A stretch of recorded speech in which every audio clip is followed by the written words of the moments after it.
வாங்க. இப்போ நம்ம காலையில் வாக்கிங்க்கு வந்தோம்.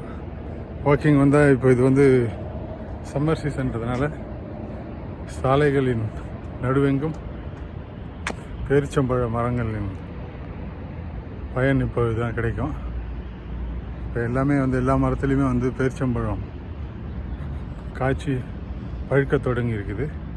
இன்றைக்கி நாம் கொஞ்சம் பறித்து பார்ப்போம் எப்படி இருக்குதுன்னு. பேரிச்சம்பழம் இன்னும் முழுசாக பழுக்கலை, செங்காயாக இருக்குது. நம்ம கொஞ்சம் பறித்து பார்ப்போம், அதையும் நீங்கள் பாருங்கள். இது இன்னொரு மரம். இந்த மரத்தில் எப்படி காய்ச்சிருக்கு பாருங்கள்.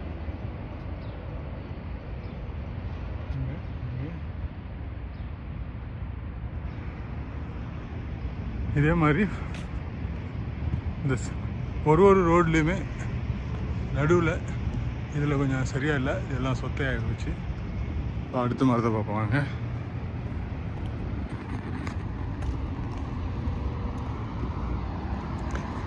இந்த பாருங்க, இந்த ஒரு மரத்தில் எவ்வளோ காய்ச்சிருக்கு. இன்னும் இது சரியாக பழுக்கலை, எல்லாம் பச்சை பச்சையாகவே இருக்குது.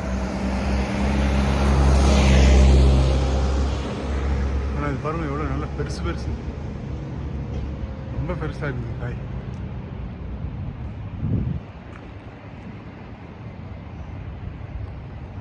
இந்த பாருங்க அடுத்த மரம் இன்னும் சூப்பராக இருக்குது. அடுத்த மரம்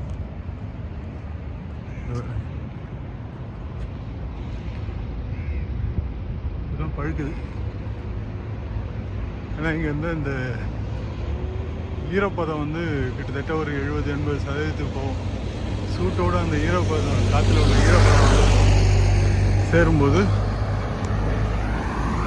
அப்படியே நம்ம வேத்து போட்ட மாதிரி இருக்கும், மூட்டு போட்ட மாதிரி. நம்ம நெல் அவிக்கணும்ல அந்த மாதிரி இருக்கும். அப்போ அதில் வந்து இது பழுத்துரும். அது அந்த ஹியூமிடிட்டின்றது, இந்த ஈரப்பதம் காற்றுல நிறையா கூடி அந்த சூட்டோடு சேர்ந்து வரும்போது தான் இது வந்து நல்லா பழுக்கும். இந்த மரத்தில் பாருங்கள், இதெல்லாம் காய் சின்னது, நல்ல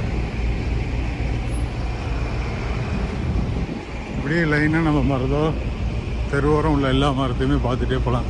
இதில் வந்து அவ்வளோவா காய் இல்லை.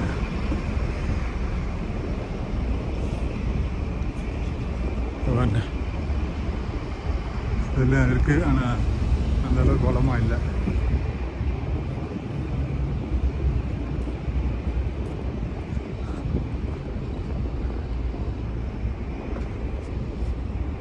இந்த வீட்டு வாசலில் பாருங்கள் ஒரு முருங்கை மரம்.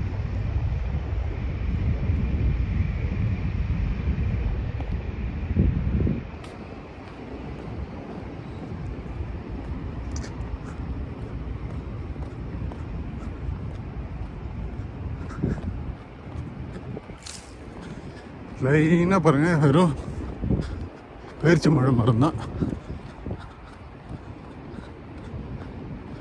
எல்லா மரத்துலேயும் காய்ச்சிருக்கும். வகையான காய்கள் பழுத்துடுச்சுன்னா கீழே எல்லாம் கொட்டி எல்லோரும் மெரிப்பட்டு செருப்பில் ஒட்டின்னு போகும்.